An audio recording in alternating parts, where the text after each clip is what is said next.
Let's talk COVID now. A lot of questions about the Omicron variant. We continue to get answers for you on this. Will it spoil your Christmas? Well, with the big day just 8 days away, health officials across the state are warning of a winter surge. But how bad will it get, and what should you do to prepare ahead of the holidays? You see CBS 13's Marissa Perlman. You can hear the buzz of old Sacramento behind you already. Getting answers for us tonight on this, Marissa.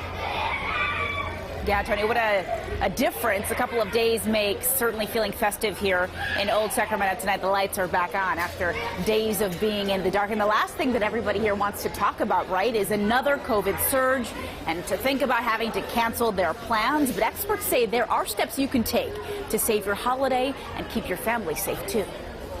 We're trying to celebrate a little bit more this year. Folks in old Sacramento are finally starting to get into the Christmas spirit, and some are preparing to celebrate with preventative COVID testing. So we had 50 of these RT-PCR tests where the results come back within an hour, and in a week and a half, and now we only have 2 tests remaining. At 10 Acres Pharmacy, owner Sonia Frosto says some of her patients are on edge because of the highly transmissible Omicron variant. I think people really want to be safe. They really want to get a normal cadence in their life. So how is the Omicron variant spreading, and how bad do experts expect it to get?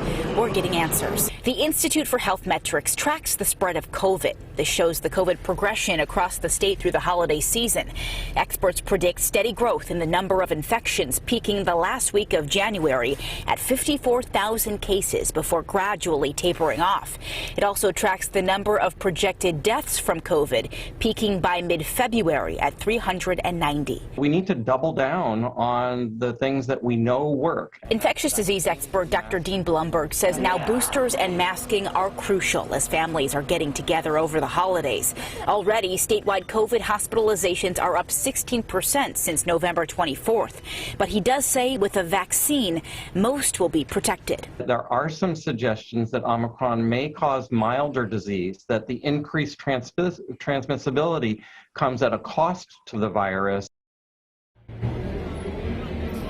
Yeah, something we'll be keeping a close eye on here. Dr. Bloomberg says expects to have more data on hand on the severity of Omicron in the next couple of weeks or so. We'll be following up on this, of course. And Dr. Bloomberg also says, don't cancel your plans if everybody is fully vaccinated. It is okay to get together. That's the good news. But also follow those same safety precautions. He mentioned it, the masking, the social distancing, and washing your hands. We've been talking about it heading into another year as we're dealing with this pandemic. Guys, back to you.